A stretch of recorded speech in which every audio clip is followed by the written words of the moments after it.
এই যে এত চুরি, ছিনতাই, ডাকাতি, দুর্নীতি, চাঁদাবাজি, এই সব কিছুতে তো আমরা অনেক আগে থেকে টপ, এবং আগামীতে এই মুহূর্তে দরকার মুক্তাদিরের সরকার, এই মুহূর্তে দরকার মুক্তাদিরের সরকার। এলাকার ব্যবসায়ীদের থেকে পার্সেন্টেজ দাবি করা হয়, চাঁদা তোলা হয়। একবার আমাদেরকে ভোট দিয়ে দেখেন, ইনশাল্লাহ ইলেকশন শেষ হওয়ার আগ পর্যন্ত আমাদের ছেলেপেলেগুলো করবে না, তাই না? আমাদের দল নারীর অধিকার নিয়ে কাজ করবে, নারীর সুনিশ্চিত ক্ষমতা অধিকার করবে। এই তুই চিনোস আমারে? চিনোস? আমার সহযোদ্ধা ভাইদের গায়ে গুলি লাগবে কেন? দেশ নিরাপত্তাহীনতায় ভুগবে কেন? আগামীকালকে আমরা দলবদ্ধভাবে বাংলাদেশে একটা সুন্দর ড্রোন শো উদযাপন করব। আর কোনো মা যেন তার সন্তান না হারায়। আমরা কালকে স্কাইলাইনে যাব, আর সহ্য করব না। কালকে আতিফ আসলামের কনসার্ট হবে। ভাই, বর্তমানে আমাদের দেশের নিরাপত্তার যে পরিস্থিতি, এ নিয়ে আপনাদের পদক্ষেপ কি? দেখেন, ওটা নিয়ে আমি আসলে কথা বলতে চাই না। আমি কথা বলতে চাই পেঁয়াজের যে দাম রাতারাতি বেড়ে গেল, এটা কি ঠিক? এটা তো ঠিক না। এটা নিয়ে আপনারা কোনো কথা কিন্তু বলেন না। আগেও বলেছি, এখনো বলবো, আগামী মাসে ইলেকশন হবেই। ওটাই তো বললাম, আমি এটাই বলছি, ইলেকশন হবে। ও আচ্ছা, ইলেকশন এই দেশের স্বার্থে, জাতির স্বার্থে একটা বার আমাদেরকে বিশ্বাস করে ভোট দিয়ে দেখেন একবার। এই ভোট আমরা আপনার মতো মানুষরাই কিন্তু 52 চেতনার বিরোধী। এই যে মেয়েটা, এটা 71 বিরোধী।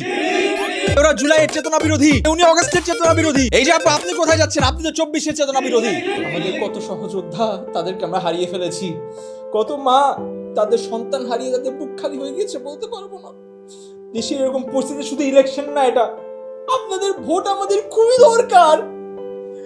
প্লিজ ভোট দেবেন। বিরোধী দলের যদি আপনারা ইতিহাস ঘেটে দেখেন, অবাক হয়ে যাবেন। কি নোংরা রাজনীতি, কি দুর্নীতি।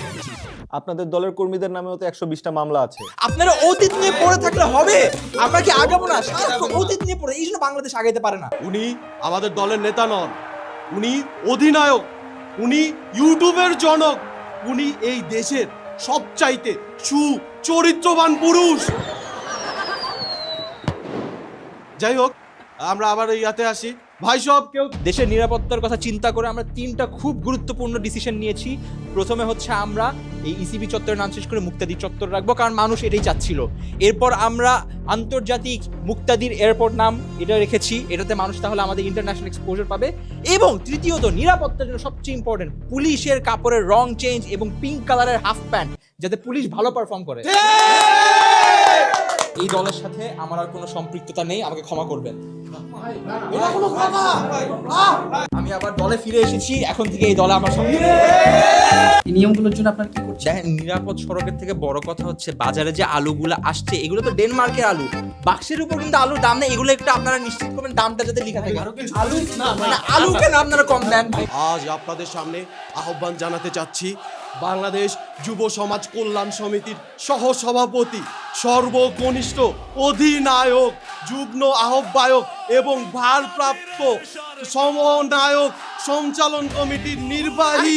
কি শব্দ এগুলো? কি বলতেছো তোমরা? আর তোমরা কি শুরু করছো এগুলো নিয়ে? এই মুহূর্তে দরকার মুক্তাদিরের সরকার, এই মুহূর্তে দরকার মুক্তাদিরের সরকার, এই মুহূর্তে দরকার মুক্তাদিরের সরকার, এই মুহূর্তে দরকার মুক্তাদিরের সরকার।